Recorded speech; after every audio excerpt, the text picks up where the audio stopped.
Samuel anoints Saul. There was a Benjamite, a man of standing, whose name was Kish son of Abel, the son of Zerah, the son of Bechorath, the son of Aphiah of Benjamin. He had a son named Saul, an impressive young man without equal among the Israelites, a head taller than any of the others. Now the donkeys belonging to Saul's father Kish were lost, and Kish said to his son Saul, "Take one of the servants with you and go and look for the donkeys." So he passed through the hill country of Ephraim and through the area around Shalisha, but they did not find them. They went on into the district of Shalim, but the donkeys were not there. Then he passed through the territory of Benjamin, but they did not find them. When they reached the district of Zuph, Saul said to the servant who was with him, "Come, let's go back, or my father will stop thinking about the donkeys and start worrying about us." But the servant replied, "Look, in this town there is a man of God, he is highly respected, and everything he says comes true. Let's go there now. Perhaps he will tell us what way to take." Saul said to his servant, "If we go, what can we give the man? The food in our sacks is gone. We have no gift to take to the man of God. What do we have?" The servant answered him again. "Look," he said, "I have a quarter of a shekel of silver. I will give it to the man of God so that he will tell us what way to take." Formerly in Israel, if a man went to inquire of God, he would say, "Come, let us go to the seer," because the prophet of today used to be called a seer. "Good," Saul said to his servant. "Come, let's go." So they set out for the town where the man of God was. As they were going up the hill to the town, they met some girls coming out to draw water, and they asked them, "Is the seer here?" "He is," they answered. "He's ahead of you. Hurry now, he has just come to our town today, for the people have a sacrifice at the high place. As soon as you enter the town, you will find him before he goes up to the high place to eat. The people will not begin eating until he comes, because he must bless the sacrifice. Afterwards, those who are invited will eat. Go up now, you should find him about this time." They went up to the town, and as they were entering it, there was Samuel, coming towards them on his way up to the high place. Now the day before Saul came, the Lord had revealed this to Samuel. "About this time tomorrow, I will send you a man from the land of Benjamin. Anoint him leader over my people Israel, he will deliver my people from the hand of the Philistines.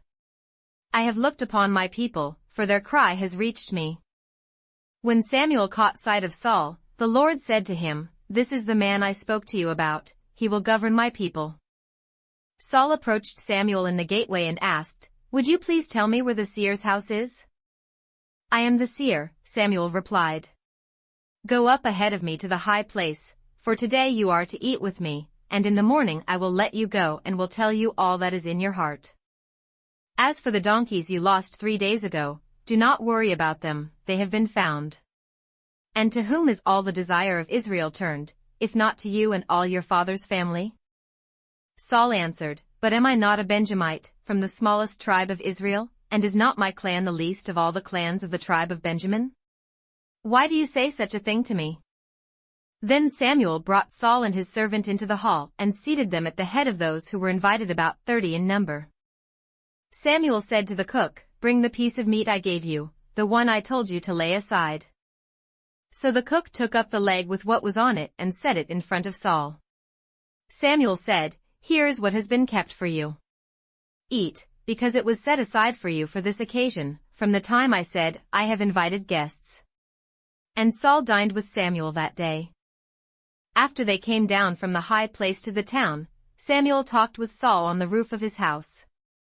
They rose about daybreak and Samuel called to Saul on the roof, "Get ready, and I will send you on your way." When Saul got ready, he and Samuel went outside together.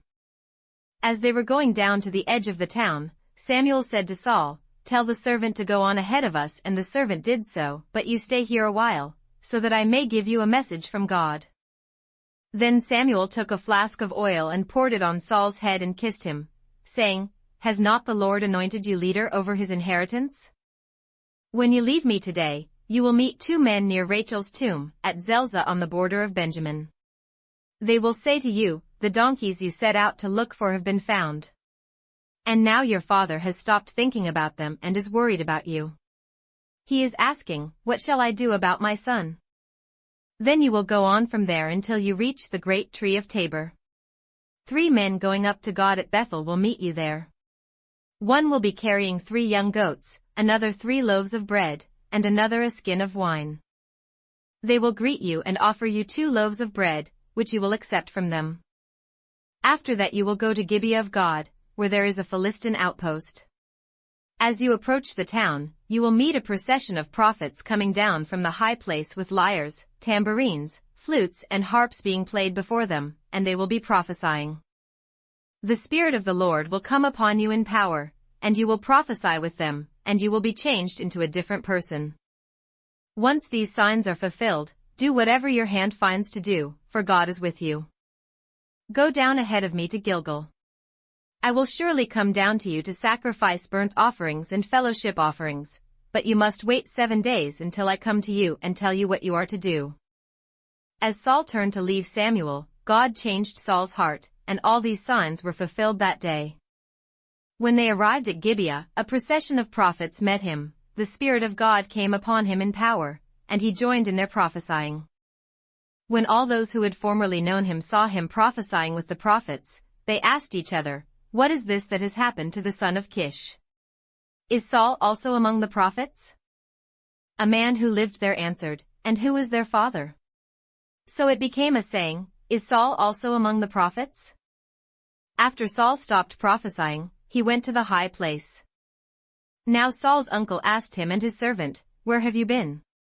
"Looking for the donkeys," he said. "But when we saw they were not to be found, we went to Samuel."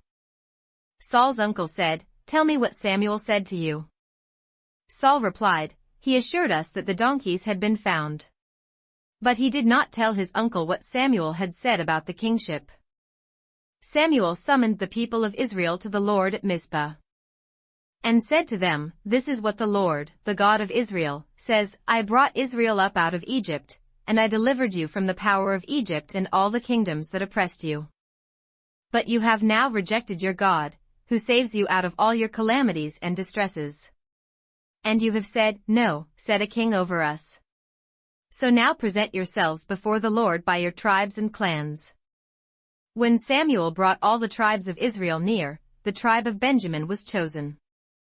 Then he brought forward the tribe of Benjamin, clan by clan, and Matri's clan was chosen. Finally Saul son of Kish was chosen. But when they looked for him, he was not to be found. So they inquired further of the Lord, "Has the man come here yet?" And the Lord said, "Yes, he has hidden himself among the baggage." They ran and brought him out, and as he stood among the people he was a head taller than any of the others. Samuel said to all the people, "Do you see the man the Lord has chosen? There is no one like him among all the people." Then the people shouted, "Long live the king!" Samuel explained to the people the regulations of the kingship. He wrote them down on a scroll and deposited it before the Lord. Then Samuel dismissed the people, each to his own home. Saul also went to his home in Gibeah, accompanied by valiant men whose hearts God had touched. But some troublemakers said, "How can this fellow save us?"